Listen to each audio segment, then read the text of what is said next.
Breaking news చూస్తున్నాం. Khanapur municipality chairman ఎన్నికలో కీలక పరిణామం చోటు చేసుకుంది. బీఆర్ఎస్ కు ఓపెన్ ఆఫర్ ఇచ్చింది బీజేపీ.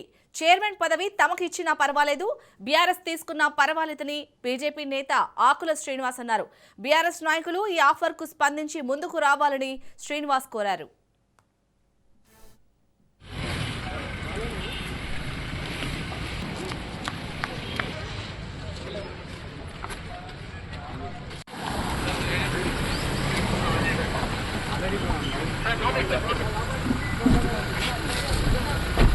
मोबाइल को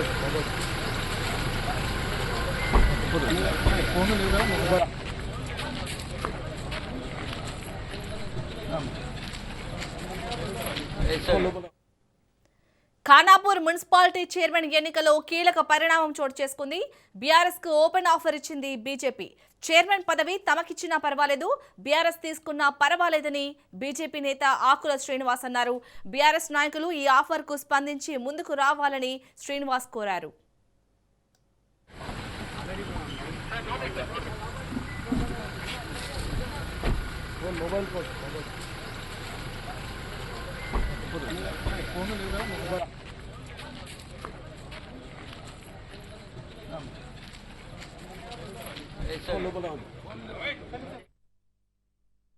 ఖానాపూర్లో ఈరోజు జరిగినటువంటి ఎన్నికల్లో అధికారంలో ఉన్నటువంటి కాంగ్రెస్ కు 3 సీట్లు, ప్రతిపక్షం ఉన్నటువంటి బీజేపీకి 4 సీట్లు, అలాగే బీఆర్ఎస్ 4 సీట్లు, ఒక ఇండిపెండెంట్ అభ్యర్థి గెలవడం జరిగింది.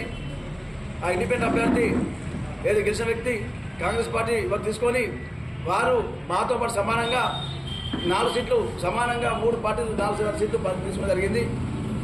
దాంతోపాటు ఆ 4 సీట్లలో ఒక సీటు ఎక్సెప్ట్ ఓటు ఎమ్మెల్యే గారిని ఉండడంతో కాంగ్రెస్ పార్టీకి 5 సీట్లు ఉన్నాయి. ఇప్పుడు ప్రస్తుతానికి మరి బీజేపీ బీఆర్ఎస్ 4 సీట్లు ఉన్నాయి. ప్రజల తీర్పుని ఇలా మనం స్వాగతించి మరి చైర్మన్ పదవి ఎన్నిక కొరకు మరి నిన్న జరిగినటువంటి ఎలక్షన్స్, చైర్మన్ ఎన్నిక గురించి మున్సిపల్ జరిగినటువంటి ఎలక్షన్స్ కు కాంగ్రెస్ ప్రభుత్వం ఒకటే వారే రావడం జరిగింది.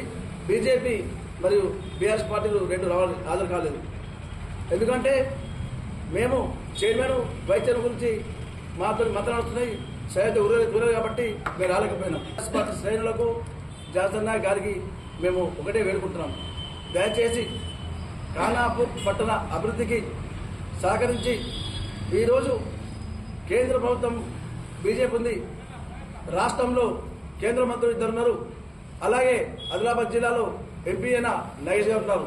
ఎందుకంటే బీజేపీ చైర్మన్ సీట్ వచ్చినట్టయితే మొట్టమొదటి తీర్మానం బీఆర్ఎస్ పార్టీ బీజేపీ పార్టీ కలిసి మున్సిపల్ కౌన్సిల్లో ఏదైతే ఉందో ఫస్ట్ తీర్మానం జాతీయ ఉపాధి పథకం ప్రారంభించాలా. ఇక ఖానాపూర్ మున్సిపాలిటీ చైర్మన్ ఎన్నికకు సంబంధించి అయితే బీజేపీ బీఆర్ఎస్ కు ఓపెన్ ఆఫర్ ఇచ్చింది. దీనిపై మరిన్ని డీటెయిల్స్ ని మా ప్రతినిధి శ్రీనివాస్ అందిస్తారు. శ్రీనివాస్, బీజేపీ ఇచ్చిన ఆఫర్ పై ఇప్పటికీ బీఆర్ఎస్ నాయకులు ఎవరైనా స్పందించారా? డీటెయిల్స్ ఏంటి? Thank you Salini. ఎట్టకేలకు మన ఖానాపూర్ మున్సిపాలిటీ చైర్మన్ ఎన్నిక జరిగేటట్టు మనకు కనిపిస్తున్నది. బీజేపీ బీఆర్ఎస్ కు గొప్ప ఆఫర్ ఇచ్చింది. మీరు చైర్మన్ పర్లేదు, మేము చైర్మన్ పర్లేదు, కానీ కాంగ్రెస్ కు పోవద్దన్న ఉద్దేశం కొద్ది ఇస్తున్నామని చెప్పేసి అంటున్నారు. మీరు ఆకుల శ్రీనివాస్ బీజేపీ రాష్ట్ర కౌన్సిల్ సభ్యులు ఇప్పుడే ప్రెస్ మీట్ పెట్టి మేము మీకు మద్దతు ఇస్తాం, బీఆర్ఎస్ మద్దతు ఇస్తాం, బీఆర్ఎస్ వాళ్ళన్నా పర్వాలేదు చైర్మన్ తీసుకొని మా అభివృద్ధి చేయాలని చెప్పేసి అంటున్నారు. ఎందుకంటే ఎమ్మెల్యే ఒంటి పోగడికి పోవద్దని చెప్పేసి అలా ఉద్దేశం మనకైతే ఇక్కడ స్పష్టంగా కనిపిస్తుంది. బీఆర్ఎస్ బీజేపీ, కానీ ఇక్కడ బీఆర్ఎస్ బీజేపీ కాంగ్రెస్ 3 పార్టీలు చాలా పోటాపోటీగా ఉంటాయి. అయితే ఈ కేవలం ఇది మున్సిపల్ చైర్మన్ సీట్ కోసమే కాదు, ఇక్కడ ఉన్న ఈ సీట్ తోటే మనకు రాబోయే ఎమ్మెల్యే ఎలక్షన్లు కూడా శాసనసభ ఎలక్షన్ లో ప్రభావం చూపిస్తుందని చెప్పేసి ఇక్కడ చెప్తున్నారు. కాంగ్రెస్ కోటలో పోవద్దని చెప్పేసి బీజేపీ ఆలోచించి బీఆర్ఎస్ కు ఆఫర్ ఇచ్చింది. మీ ఇప్పటికైనా స్పందించి అని చెప్పన్నారు. కానీ ఇప్పటి వరకు అయితే బీఆర్ఎస్ వాళ్ళు ఇంకా స్పందించారు. దీన్ని జాన్సన్ నాయకు డీల్ చేస్తున్నాడు. అయితే దీనికి రాష్ట్రం నుంచి బీఆర్ఎస్ పార్టీ నుంచి రాష్ట్రం నుంచి అనిల్ జాదవ్ బోత్ ఎమ్మెల్యేకు ఇన్ఛార్జ్ ఇచ్చిండు. అతను ఏ నిర్ణయం తీసుకున్నా పర్లేదు అని చెప్పేసి అక్కడ బీఆర్ఎస్ పార్టీ అధిష్టానం వీళ్ళను ఇతను నియమించింది. గత 3 రోజుల నుంచి ఇక్కడ తెలంగాణ భవన్ లో ఉంది అనిల్ ఈ రాజకీయ వ్యవహారాన్ని అంతా చూస్తున్నారు శాలిని. ఇంకా Right, thank you. BRS party అయితే ఎలాంటి హామీ ఇంకా మనకు కనిపించలేదు. Right, thank you Srinivas.